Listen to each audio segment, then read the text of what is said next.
আকাশবাণী খবর পড়ছি দেবাঞ্জলি মণ্ডল। প্রথমে বিশেষ খবর। প্রবীণ জেএমএম নেতা চম্পাই সোরেন আজ ঝাড়খণ্ডের নতুন মুখ্যমন্ত্রী হিসেবে শপথ নেবেন। নতুন দিল্লির ভারত মণ্ডপমে আজ শুরু হচ্ছে মোবিলিটি গ্লোবাল এক্সপো 2024। প্রধানমন্ত্রী এই অনুষ্ঠানে ভাষণ দেবেন। 2024-25 অর্থবর্ষের অন্তর্বর্তী বাজেটে মহিলা, কৃষক, দরিদ্র ও যুবদের সার্বিক উন্নয়নের উপর বিশেষ জোর দেওয়া হয়েছে। কর কাঠামোর কোনো পরিবর্তন করা হয়নি।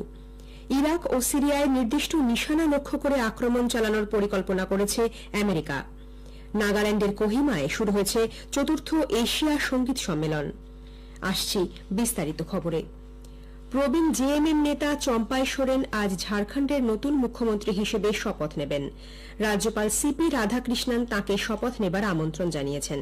এর আগে গতকাল জেএমএম পরিষদীয় দলের নেতা হিসেবে শ্রী সোরেন রাজ্যপালের সঙ্গে দেখা করে নতুন সরকার গঠনের দাবি পেশ করেন। তাঁর প্রতি 43 জন বিধায়কের সমর্থন আছে বলেও জানান তিনি। প্রয়োজনীয় নিয়মকানুন খতিয়ে দেখে তাঁকে আমন্ত্রণের আশ্বাস দেন রাজ্যপাল।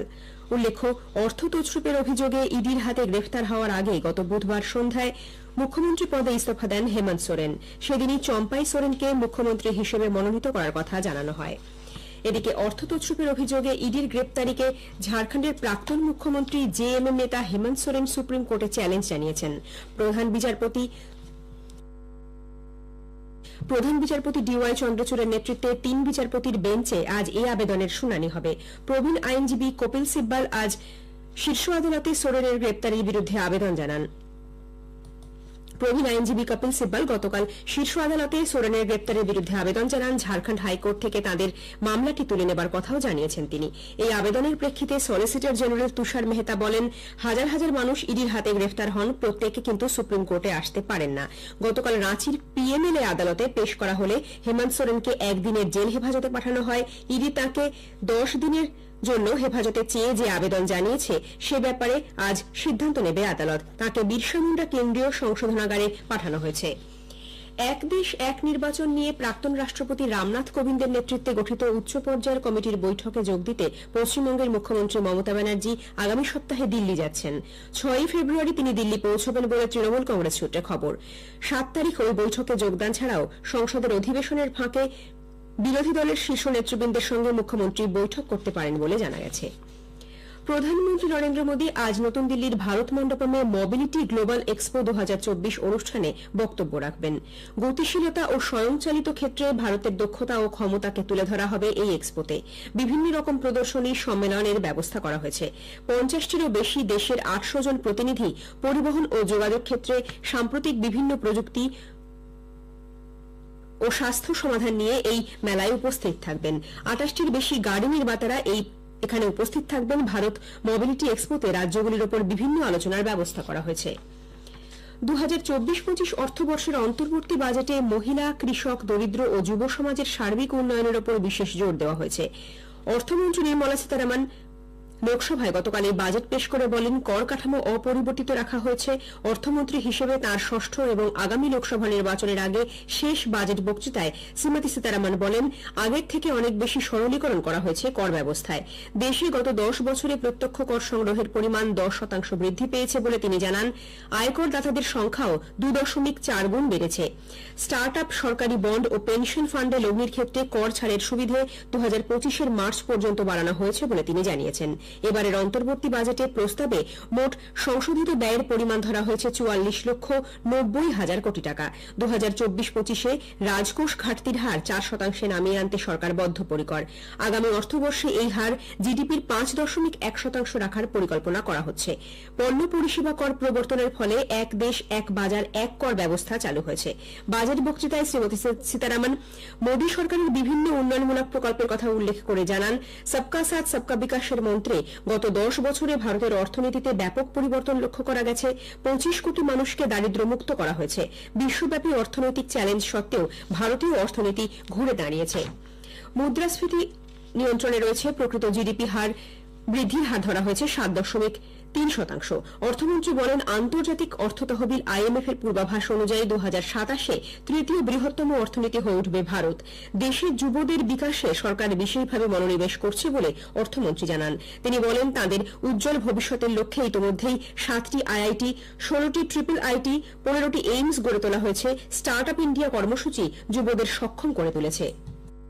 For our tech-savvy youth, this will be a golden era. A corpus of 1 lakh crore rupees will be established with 50-year interest-free loan. The corpus will provide long-term financing or refinancing with long tenors and low or nil interest rates. পরে এক সাংবাদিক বৈঠকে শ্রীমতী সীতারামন বলেন, নরেন্দ্র মোদী সরকারের কাছে এখন জিডিপির অর্থ গভর্নেন্স, ডেভেলপমেন্ট এবং performance. I want to draw your attention to GDP, governance, development and performance. On governance, this budget speaks from a position where we have delivered on development, we better manage the economy with correct intentions, correct policies and correct decisions. So it's a governance with care, conviction and confidence. The D stands for people living better, earning better and having high aspirations for the future. And if I move to the P, the performance, 3 consecutive years of 7% growth. Fastest growing economy in G20, all parts of the country participating in the growth. 2024-25-এর অন্তর্বর্তী বাজেটে রেলে যাত্রী সংখ্যার সঙ্গে সামঞ্জস্য রেখে ট্রেনের সংখ্যা বৃদ্ধির প্রস্তাব করা হয়েছে বলে রেলমন্ত্রী অশ্বিনী বৈষ্ণব জানিয়েছেন। দিল্লি থেকে এক ভার্চুয়াল সাংবাদিক বৈঠকে গতকাল তিনি বলেন, ট্রেনের সংখ্যা বৃদ্ধি পেলে যাত্রীদের আর ওয়েটিং লিস্টে থাকতে হবে না। শীঘ্রই বন্দে ভারত স্লিপার কোচ এবং বন্দে মেট্রো চালু হবে। এছাড়া PM গতিশক্তি প্রকল্পের অধীনে 3টি বড় রেল করিডোরের অনুমোদন দেওয়া হয়েছে। বাজেটে রেলের জন্য বরাদ্দ হয়েছে মোট 2,52,000 কোটি টাকা। সারা দেশে মোট 1003টি স্টেশনকে অমৃত স্টেশন হিসেবে গড়ে তোলা হবে। 2014 সালের আগে রেল বাজেটে শুধু কয়েকটি নতুন ট্রেন চালু করা হতো বলেও রেলমন্ত্রী অভিযোগ করেন। পশ্চিমবঙ্গ এবছরের মাধ্যমিক পরীক্ষা আজ শুরু হচ্ছে। পরীক্ষার্থীর সংখ্যা 9 লাখের বেশি। এবার পরীক্ষার সময় এগিয়ে আনা হয়েছে। সকাল 10টায় পরীক্ষা শুরু হবে, চলবে বেলা 1টা পর্যন্ত। প্রশ্নপত্র বিতরণ শুরু হবে 9টা 45 মিনিটে। মধ্যশিক্ষা পর্ষদ জানিয়েছে, ছাত্রছাত্রীরা পরীক্ষা কেন্দ্রে সকাল 8:30 থেকে প্রবেশ করতে পারবে। পর্ষদের তরফে কন্ট্রোল রুম খোলা হয়েছে। wbbse.wb.gov.in এ বিস্তারিত তথ্য পাওয়া যাবে। জেলা ভিত্তিক হেল্পলাইন নম্বরও দেওয়া হয়েছে। এদিকে পশ্চিম মেদিনীপুর এবং ঝাড়গ্রামের জঙ্গলে এই মুহূর্তে অনেক হাতি ঘোরাফেরা করছে। জঙ্গলমহলের মাধ্যমিক পরীক্ষার্থীরা যাতে সুষ্ঠুভাবে পরীক্ষা কেন্দ্রে পৌঁছতে পারে সেজন্য উদ্যোগী হয়েছে বন দপ্তর এবং জেলা পরিবহন দপ্তর। পরীক্ষার আগের দিন রাতে হাতির অবস্থান বুঝে জঙ্গলপথে বিভিন্ন ধরনের পদক্ষেপ করা হবে বলে বন দপ্তর সূত্রে খবর। পরীক্ষার্থীরা যাতে জঙ্গলপথ এড়িয়ে চলে সেজন্য বিভিন্ন স্থানে ড্রপ গেট লাগানো হয়েছে। পাহারার কাজে ব্যবহার করা হচ্ছে বন দপ্তরের টহলদার এবং ঐরাবত গাড়ি। যে জঙ্গলপথে হাতি রয়েছে তার বিকল্প রাস্তা দিয়ে পরীক্ষার্থীদের সেন্টারে পৌঁছে দেওয়ার ব্যবস্থা করা হচ্ছে। পরীক্ষা শেষ হওয়ার পর বাড়ি ফেরার জন্য থাকছে একই রকম ব্যবস্থা। এই খবর আপনারা শুনছেন আকাশবাণী থেকে। ইরাক ও সিরিয়ায় নির্দিষ্ট নিশানা লক্ষ্য করে আক্রমণ চালানোর পরিকল্পনা আমেরিকার ছাড়পত্র পেয়েছে। এসব নিশানার মধ্যে রয়েছে ইরানি কর্মী এবং ইরানের মদতপুষ্ট জঙ্গি ঘাঁটি। মার্কিন আধিকারিকদের তরফে সংবাদ মাধ্যমকে জানানো হয়েছে, ধারাবাহিকভাবে এই আক্রমণ চালানো হবে। কবে থেকে তা শুরু হবে সেটা নির্ভর করছে আবহাওয়ার পরিস্থিতির ওপর। জর্ডানের সিরিয়া সীমান্ত লাগোয়া এলাকায় টাওয়ার 22 ঘাঁটিতে ড্রোন হানায় 3 মার্কিন সেনা নিহত এবং 41 জন আহত হওয়ার পর এই আক্রমণের সিদ্ধান্ত নিল আমেরিকা। মার্কিন বিদেশ দপ্তর ভারতকে MQ-9BC গার্ডিয়ান ড্রোন বিক্রির প্রস্তাব অনুমোদন করেছে। 31টি ড্রোনের আনুমানিক মূল্য প্রায় $400 কোটি। গত বছর প্রধানমন্ত্রী নরেন্দ্র মোদীর আমেরিকা সফরের সময় ভারত এই MQ-9B ড্রোন কেনার প্রস্তাব দেয়। এতে বাইডেন প্রশাসনের অনুমোদন ভারত মার্কিন কৌশলগত অংশীদারিত্বের সম্পর্কের ক্ষেত্রে এক উল্লেখযোগ্য ঘটনা বলে মনে করা হচ্ছে। চতুর্থ এশিয়া সঙ্গীত সম্মেলন 2024 নাগাল্যান্ডের কোহিমায় শুরু হয়েছে।